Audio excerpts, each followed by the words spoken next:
Les essentiels du bassin depuis le port d'Andernos avec Nicole Andrieux, la présidente de l'association Les Ailes du Bassin. Bonjour. Bonjour Rémi. Alors effectivement, on est en octobre. Qui dit octobre dit octobre rose.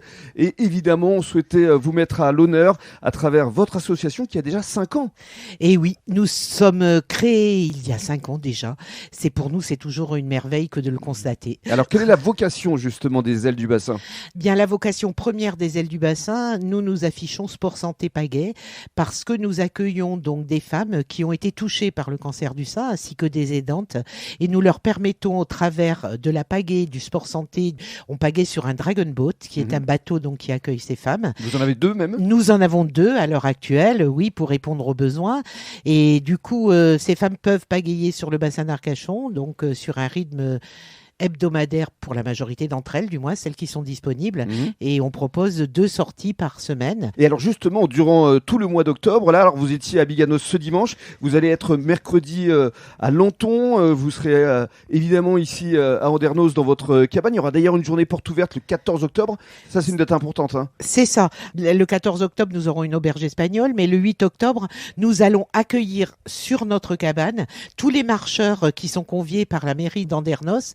Nous allons partir du Broustic, venir jusqu'à notre cabane 90 au port ostréicole, présenter notre association et permettre à tout un chacun de venir donc découvrir qui nous sommes et ce que nous faisons. Et vous faites surtout de la pédagogie. Voilà. Et nous sommes aussi très très attachés à la prévention et au dépistage organisé, cause pour laquelle nous militons ardemment tout au long de l'année. Mais bien sûr, le focus est mis sur notre association en octobre et donc on parle beaucoup de prévention et de dépistage organisé et c'est important et nous militons ardemment pour que les femmes aillent se faire dépister. Alors vous serez également à La Teste au marché le dimanche 15 octobre, au Cap Ferré le samedi 28 octobre et puis alors à Bordeaux, vous allez être mise à l'honneur à l'Institut Bergonié.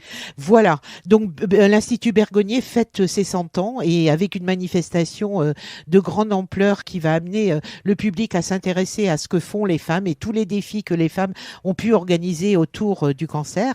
Et donc nous aurons le bonheur convié par Gérald Carbona, qui est à l'origine un peu des Ailes du Bassin. Il nous a aidé à monter cette association. Je dis souvent que c'est le papa des ailes. Donc Gérald, qui est directeur de la communication de l'Institut Bergonié et qui milite ardemment, nous a conviés pour que nous venions sur scène parler des Ailes du Bassin. Et alors Bordeaux, vous y reviendrez le dimanche 22 octobre dans le cadre d'une marche de 7 km où il y aura un petit peu de monde. Oui, pour ne rien vous cacher, je crois que c'était 13 000 personnes l'an dernier. Donc, c'est organisé par le comité de prévention de dépistage des cancers. Et là, il prévoit plus de 20 000 personnes, je crois. Il prévoit cette année plus de 20 000 personnes sur il y a marche, course, différentes marches. Tout le monde peut s'inscrire encore. Et nous sommes représentés tous les ans. Les Ailes du Bassin participent à cette marche Octobre Rose, donc qui est le challenge du ruban rose. Pour conclure, les Ailes du Bassin, c'est toute l'année évidemment. On peut vous faire des dons. Il y a un site internet. Il y a un site internet. On peut nous faire des dons. On peut venir nous rencontrer et nous faire des dons sans problème. Nous accueillons toutes les bonnes volontés donc qui peuvent nous rejoindre au niveau des adhésions. Bien sûr, le montant de l'adhésion est au minimum à 15 € et après chacun peut donner à la hauteur de ses moyens pour les personnes qui nous soutiennent. Qui le souhaitent. Et qui le souhaitent, bien évidemment. Très bien. Merci beaucoup, Nicole. Merci à toi, Rémi.